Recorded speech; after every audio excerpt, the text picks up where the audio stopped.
오늘 여러분과 함께 힘이 빠진 자리에 계신 예수라고 하는 제목으로 함께 말씀을 나누겠습니다. 오늘 본문은 날이 저문 밤에 일어난 일입니다. 제자들이 바다로 내려갔다 이렇게 말해주고 있죠.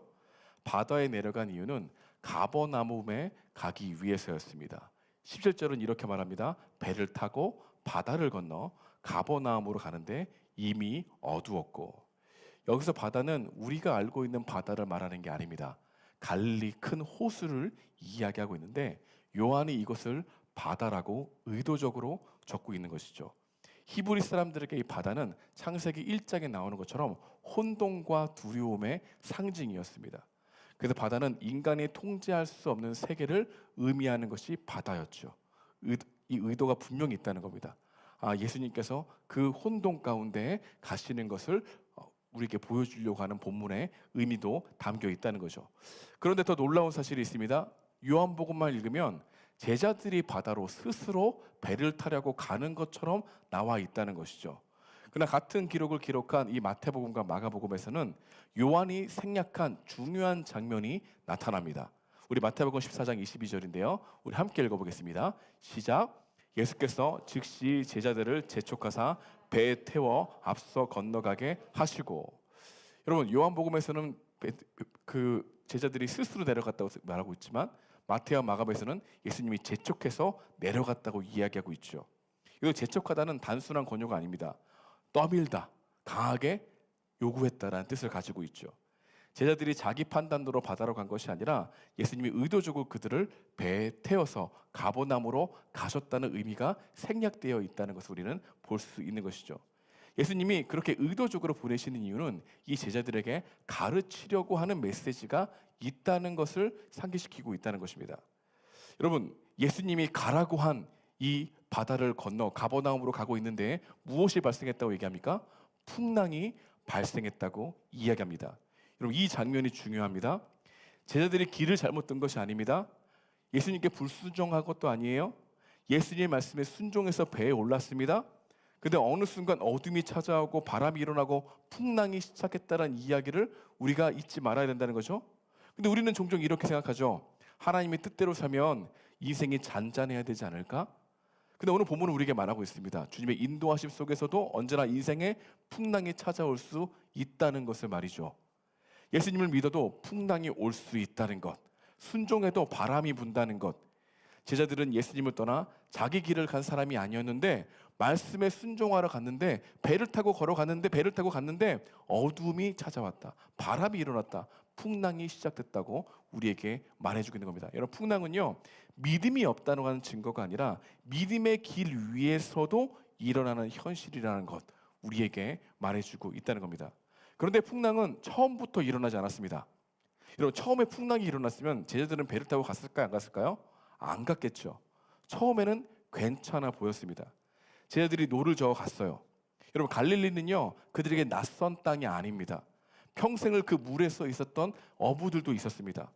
어디에서 바람이 불고 어느 방향으로 배를 가야 되는지를 너무나 잘 알고 있었던 자들이 제자들이었습니다. 아마 이런 마음이었을 겁니다. 이 정도쯤이야. 우리가 누군데 평생 여기서 우리는 어부로 살았다고 라고 하는 생각으로 우습게 봤을 수도 있습니다. 그런데 어느 순간 상황이 바뀝니다.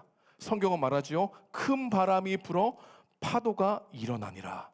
조금 전까지 호수처럼 잔잔했던 이 물들이 파도가 치며 바다가처럼 보였던 현상을 그들이 목도하게 된 겁니다. 마주하게 된 거죠. 익숙한 삶의 터전이었는데 갑자기 풍랑이 친 겁니다. 어쩌면 여러분, 이 모습이 우리 인생에서 충분히 마주할 수 있는 모습이라는 것을 한번 생각해 볼 필요가 있다는 겁니다. 여러분, 우리가 서 있는 자리가 안전해 보이지만 사실은 언제든 흔들릴 수 있는 조건 위에 서 있다는 것, 우리가 한번 인식해 볼 필요가 있다는 거죠. 익숙했던 삶이 갑자기 낯설어지는 순간들이 우리 삶 가운데 온다는 겁니다. 늘 괜찮았던 관계가 흔들릴 때가 있죠. 익숙하던 일이 버거울 때가 있습니다. 버텨오던 마음이 갑자기 무너질 때가 있어요. 어제까지 문제 없는 삶이었는데 오늘 갑자기 그 일이 문제가 되는 경우를 경험하게 된다는 것이죠. 그리고 요한은 이어서 말합니다. 제자들이 노를 지어 어느 정도 갔냐면 십리쯤 가다가, 전 이게 참 나에게 오늘 깊이 다가왔습니다. 육지에서 보이지 않는 십리쯤 가다가, 여러분 갈릴리 호수 한복판에 한가운데 있는 것입니다. 십리쯤 갔는데 파도가 친 거예요. 풍랑이 일어난 거예요. 여러분 이 십리라고 하는 자리, 돌아가기에도 늦은 거리, 계속 가기에도 지친 거리, 삶의 상황으로 표현하자면 포기할 수는 없는데 버틸 힘도 남아있지 않는 자리. 인생에서 가장 두려운 순간이 언제입니까? 처음 시작할 때가 아닙니다. 오히려 어느 정도 버텨왔던 자리, 그게 우리 가운데 힘이 될 수 있다는 거죠. 이미 많은 시간을 쏟았습니다. 마음을 다 줬어요. 많은 시간을 쏟았습니다. 여러분 그런데 돌아갈 수가 없어요. 돌아가기가 힘들어요. 근데 계속 가기가 힘이 남아있지 않는 상태. 여러분 우리의 인생의 여정에는 이런 지점들이 있다는 것입니다. 사회생활을 하다 보면은 처음에 기대는 정말 배운다는 그 기대에 부푸른 기대로 걸어가죠. 그런데 어느 순간 가다가 재미가 없는 겁니다. 그렇다고 쉽게 포기할 수 없는 그런 시간대를 만나게 된다는 것이죠. 여러분 직장도 그렇습니다. 이제 와서 다시 시작하기에는 늦은 것 같고 계속 버티자니 마음이 무너지는 상황을 맞이할 수 있다는 것이죠. 연애도 그렇지 않습니까? 헤어지기엔 너무 많은 시간이 쌓였고 계속 가자니 마음이 지쳐버린 순간 우리 삶 가운데 없을까요? 여러분 관계도 그렇죠. 여러분 끊지를 못하되 회복할 힘이 없는 상태. 여러분 사역도 그렇습니다. 처음 부르심은 분명했는데 어느 순간 방향에 보이지 않는 그때 우리 가운데 있다는 겁니다. 여러분 신앙도 그렇죠. 하나님을 떠난 건 아닌데 기도가 예전 같지가 않고 믿음이 완전히 무너진 것도 아닌데 앞으로 나아갈 힘이 없는 상태. 여기까지는 왔는데 이제 어떻게 해야지? 제자들이 있던 바로 그 심리가 바로 그런 자리였다는 겁니다. 돌아가기에는 너무 멀고 앞으로 가기에는 너무나 지쳐있던 자리. 그게 바로 갈릴리 호수 항복판 십리쯤 가다가 풍랑이 일었던 자리였다는 것이죠. 여러분 처음에는 괜찮습니다. 경험이 있기 때문에, 기술이 있기 때문에, 노를 저을 힘이 있기 때문에. 근데 어느 순간 깨닫습니다. 이건 내가 조절할 수 있는 상황이 아닌데. 여러분 그때 무엇이 찾아옵니까? 두려움이 찾아오기 시작합니다. 아무리 노를 잘 저으려고 해도 그들의 지식과 경험으로는 배를 안정시킬 수 없다는 생각이 찾아오자 두려움이 오기 시작했다는 거죠. 여러분 그들에게 풍랑보다 더 두려웠던 것은 어찌할 바를 모를 그 상태를 훨씬 두려워했다는 것을 보게 되는 것이죠. 여러분 인생에서 가장 불안해지는 상태는 문제가 커지는 상태가 아니라 내가 아무것도 할 수 없다고 하는 생각을 가질 때 가장 두려운 마음이 든다는 것이죠. 근데 우리는 풍랑이라고 하는 상황보다도 두려움에 사로잡힐 때가 훨씬 많다는 것이다. 그래서 그때 우리는 무엇을 생각합니까? 기도보다는 통제를 생각합니다. 불안하기 때문이죠. 더 노를 세게 지으려고 노력하죠. 불안하기 때문입니다. 더 버텨보려고 계산합니다. 더 다른 방법을 찾습니다. 왜냐하면 멈추는 순간 두려움이 밀려온다는 것을 알기 때문에 계속 노를 짓는 삶을 살아가게 된다는 것이죠. 어쩌면 우리 모두의 문제는 풍랑이 아니라 쉬지 못하는 마음일 수 있습니다. 하나님을 믿지 못해서가 아닙니다. 믿음이 없는 것도 아니에요. 단지 여전히 내 인생의 방향을 붙잡고 있어야 안심이 된다는 그 마음이 두려움을 마주할 수 있는 그 힘이 없는 것을 우리에게 말해주고 있다는 겁니다. 그런데 바로 그 순간 요한은 놀라운 장면을 우리에게 이렇게 기록하고 보여주고 있습니다. 우리 다 같이 19절인데요. 우리 19절을 읽어보도록 하겠습니다. 시작. 제자들이 노를 지어 10여리쯤 가다가 예수께서 바다 위로 걸어 배에 가까이 오심을 보고 두려워하거늘. 여러분 풍랑은 그대로입니다. 바람은 여전히 있어요. 파도는 멈추지 않았습니다. 그런데 한 가지만 달라집니다. 예수님이 가까이 오고 계십니다. 여러분 예수님은요 먼저 바람을 잠잠케 하시고 나타나지 않으셨습니다. 여러분 예수님은요 파도를 정리하고 오지 않으셨어요. 상황을 평탄하게 만들고 오시지 않았다는 겁니다. 여러분 여전히 바람은 세게 불고 풍랑이 일어나는 순간에 예수님이 찾아왔다는 것이죠.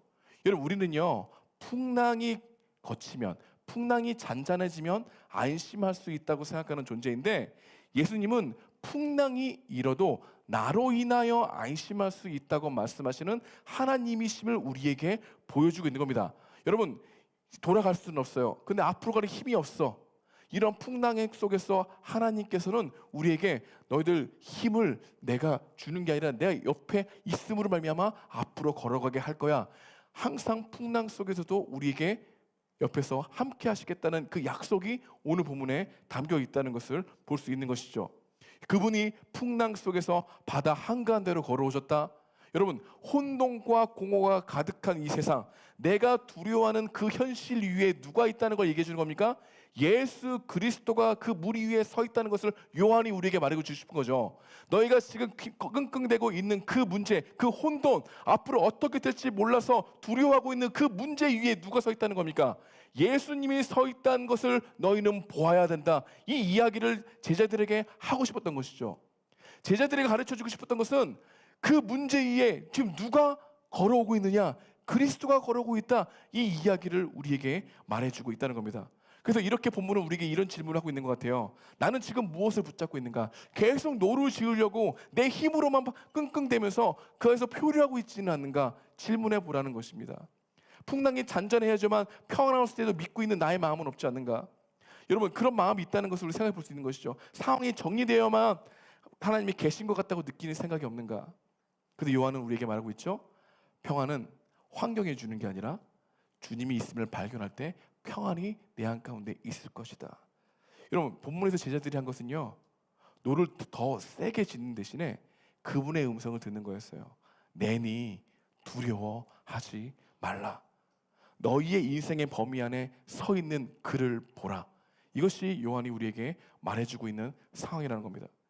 여러분, 여러분의 현실이라고 하는 이 배, 상황이라고 하는 배, 여러분, 여기서 우리가 해야 될 것은 주님이 오르시도록 기도하고 초청하는 것이 우리가 문제 앞에서 해야 될 일이라는 것을 오늘 본문이 말해주고 있다는 것입니다. 우리는 불안하면 노를 더 젓습니다. 더 계산하고 통제하려고 더 붙잡으려고 하죠. 끝까지 노를 붙잡고 있었던 제자들처럼 우리도 놓지 않아요. 그런데 이 놓지 않는 배 안에 여러분, 주님을 올라오시도록 초청하는 것, 내니 두려워하지 말라, 그 음성을 들을 수 있는 것, 내가 컨트롤해야지라고 하는 마음을 내려놓고 주님을 내 인생의 이 문제라고 하는 배 앞에 초청하는 것, 이것이 주님이 우리에게 바라고 있는 거죠. 왜냐하면 혼돈, 그 앞에 불확실성 위에 계신 그 주님을 보라는 메시지를 오늘 우리에게 하고 있기 때문인 것입니다. 여러분, 문제는요, 그것보다 그것을 주님보다 더 붙들고 있을 때 우리의 인생이 굉장히, 여러분, 하나님 믿는 것도 아닌데 하나님 안 믿는 것도 아니고 그 애매모호한 것에서 우리는 항상 갈팡질팡하고 나를 계속해서 바라보게 돼요. 그러면 주님을 믿고 나아가는 것이 두려워져요. 안 돼. 알고는 있어. 근데 머릿속은 알지만 내 마음이 안 따라가. 그런 가운데 우리가 그 문제 앞에 주님을 초청하는 이 기도와 간구를 우리 삶 가운데 해야 된다는 것을 말하고 있습니다. 여러분, 계산은 많아지는데 평안이 줄어들고 있다면, 통제는 늘어나는데 여러분 잠이 줄어들고 있다면, 방법은 많아지는데 마음이 더 흔들리고 있다면 우리는 지금 통제할 수 없는 바다에 포류하고 있는 마음인지도 모르겠습니다. 주님 우리에게 이렇게 말하는 거죠. 노를 젓는 게 문제가 아니야. 노를 젓는 선이 더욱더 우리 마음 가운데 그것만 바라보고 있는 것이 문제야. 주님을 내 배에 초청할 수 있는 마음이 우리 가운데 있는지 없는지를 점검해 보라는 것입니다. 여러분, 금요 기도회는요, 계속 노를 젓는 사람이 오는 게 아니에요. 노를 젓다가 지친 사람들이 오는 자리입니다. 내니 두려워하지 말라. 내 인생의 문제, 내가 지금 갈파지고 혼돈의 문제, 불확실성의 문제, 어디로 가야 될지 모르는 그 마음 가운데 주님이 그 마음에 올라오시도록, 그 배에 올라오시도록 초청하는 것이죠. 여러분, 우리의 삶은요, 덜 두려워하는 게 아닙니다. 더 주님을 의지하는 겁니다. 여러분, 더 주님을 의지하려고 할 때 두려움이 흐려지는 거예요. 두려움을 없애려고 하면은 두려움을 없앨 수 없다는 겁니다. 그 두려움이라고 하는 바다에 표류하는 우리 마음 가운데 주님이 올라오시도록 계속해서 여러분 마음 가운데 초청하는 겁니다. 주님, 내 배에 올라오십시오. 내 문제에 올라오십시오. 내 사업장에 올라오십시오. 내 연애에 올라오십시오. 내 사회생활에 올라오십시오. 내 계획표에 올라와 주십시오. 이 고백을 하여 드리는 것, 이게 바로 오늘 본문을 통해서 배울 수 있는 첫 번째 메시지를 할 수 있는 것입니다. 두 번째로 우리가 오늘 본문을 통해서 생각해 볼 수 있다는 것은, 여러분, 문제 해결에만 몰입되고 있던 우리의 마음을 한번 점검해 보라는 겁니다. 여러분, 21절인데요. 21절이 참 내 마음 가운데 와닿았습니다. 우리 다 같이 우리 21절을 읽어보겠습니다. 시작. 이에 기뻐서 배로 영접하니 배는 곧 그들이 가려던 땅에 이르렀더라. 여러분, 요한은요, 풍랑이 어떻게 멈췄는지 말하고 있잖아요. 어떻게 언제 멈췄는지도 이해하고 있지 않습니다. 요한이 강조하는 건 딱 하나인 겁니다. 예수님을 영접하니 목적지에 이르렀다는 거죠. 언제 목적지에 이르렀다는 걸 얘기하고 있지 않아요? 우리는 계속 언제입니까? 언제 괜찮아집니까? 언제 바람이 멈춥니까? 근데 오늘 우리 본문은 이렇게 묻는 겁니다. 목적지는 주님께 있어. 근데 더 실제 내 마음 가운데 바람이 멈추는 게 더 중요해? 내 문제에 있는 배에 주님이 오르시는 게 중요해? 이 이야기를 물어보는 것 같다는 것입니다. 정말 필요한 게 너에게 뭐야? 문제가 사라지는 거야? 주님이 함께하는 거야? 여러분, 우리는 목적지만 보입니까? 근데 거기에 누가 계셨기 때문에 목적지에 가는 거예요? 주님이 계셨기 때문에 목적지에 가는 거죠. 목적지는 주님이 인도하십니다. 주님이 계신 곳이 목적지죠. 근데 우리는 무엇을 원합니까? 내가 원하는 방식 언제입니까를 훨씬 몰입하고 있는 관계로 보게 되면 여러분, 주님에 대한 초청이 언제나 상황적이에요. 힘들 때만 바라보게 된다는 겁니다. 여러분 마음껏 한번 생각해 보십시오. 요한복음이 우리에게 계속 말하는 것은 무엇입니까? 예수는 길이야. 예수가 진리야. 예수가 생명이야. 예수는 너의 문제를 해결해 주려고 하는 사람만이 아니야. 너의 문제만 해결하기 위해서 그분을 초청하는 것은 너의 문제만 더 갈급하게 거야. 그분을 길이요 진리요 생명이라고 모시는 마음이 너희들에게 필요해. 이 얘기를 계속 강조하고 있다는 겁니다. 여러분, 우리 주님이 나의 문제를 해결해 주실 것에만 몰두하지 말고 주님을 놓치지 말게 해 주십시오. 목적지는 주님이 가는 곳이 목적지입니다 라고 하는 고백을 드릴 수 있는 여러분과 제가 주님의 이름으로 축복드립니다. 이게 우리에게 말씀하시는 메시지라는 거예요. 노를 쥐고 있던 손을 잠시 내려놓고 그분을 모십시오. 내니 두려워하지 말라. 여러분의 고민에 있는 이 인생에 있는 이 표류하고 있는 이 문제들 앞에 주님을 초청하십시오. 그리고 여러분, 그 문제가 해결되는 것보다 나는 주님과 함께 그분이 나와 함께 있다는 것에 만족하고 오늘의 삶을 기뻐할 수 있는 것을 돌아보십시오. 그것이 오늘 본문이 우리에게 주는 말씀이라는 겁니다. 내니 두려워하지 말라. 반드시 주님을 초청하게 되면 주님으로 인하여 내 인생에 표류하고 있는 풍랑 같은 일들에 대해서 내 마음을 잔잔하게 하시는 하나님의 역사를 맛볼 줄 믿습니다. 우리 기도할 때 이 역사가 일어나는 주님의 모는 여러분과 내가 되길 주님의 이름으로 축복드립니다. 우리